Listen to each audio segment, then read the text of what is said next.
Mexico's left-wing presidential hopeful seeks to overcome election fraud. Mexicans will go to the polls Sunday to vote in their next president and Congress amid years-long turmoil stemming from rampant corruption and violence.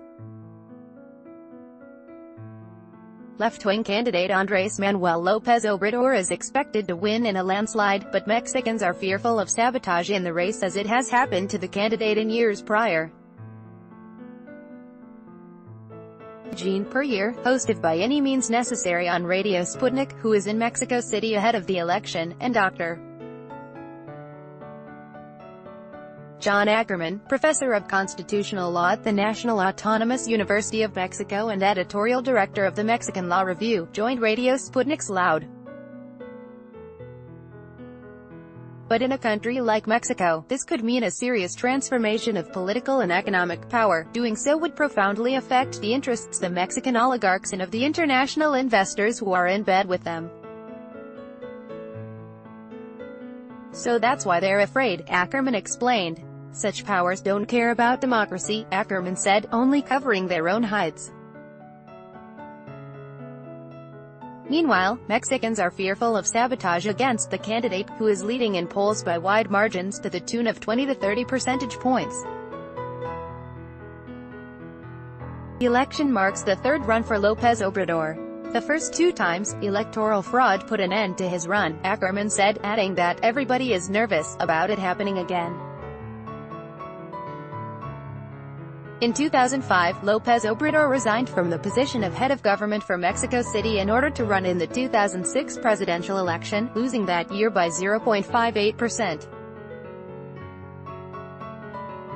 In 2012, he came in second place, losing to current President Enrique Peña Nieto. In both cases, López Obrador contested the results over allegations of fraud.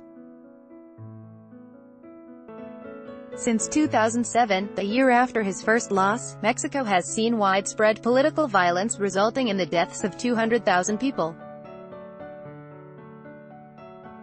Mexico is still not a consolidated democracy yet, and there's still a possibility that there could be an enormous fraud this Sunday, Ackerman said. He added that López Obrador is a politician in the style of U.S. Senator Bernie Sanders or UK Labour Party leader Jeremy Corbyn. He wants to cut out the monopoly control of these oligarchs. Per year, in Mexico City covering the elections for Sputnik News, told Loud. There are very active plans to try to prevent voter fraud, Per year said. There are a lot of people going to the polls, talking about what the poll watching has to do, discussing things they can do to help prevent fraud, help prevent vote buying and so on and so forth, Per year said. So there's a very active feeling in terms of, yes, this could actually happen, but we're not going to just allow it to happen, we're gonna build up our own defenses. Here, in this neighborhood, there's an expectation that voter turnout maybe the highest that it's ever been, Per year said, or at least, pretty much unprecedented. Morena has let Per year sit in on their conversations about mobilizing the community to turn out for the election and help prevent fraud. The feeling on the street is more or less a reflection of what's being forecasted in the polls, Per year added, despite other candidates' efforts to tie López Obrador to socialist governments like Venezuela and Cuba, comparisons that some of the more pro-America Mexico City residents would find distasteful. There's a lot of attempts to put the thumb on the scale that way, Per year said, but added that he thinks the polls are correct.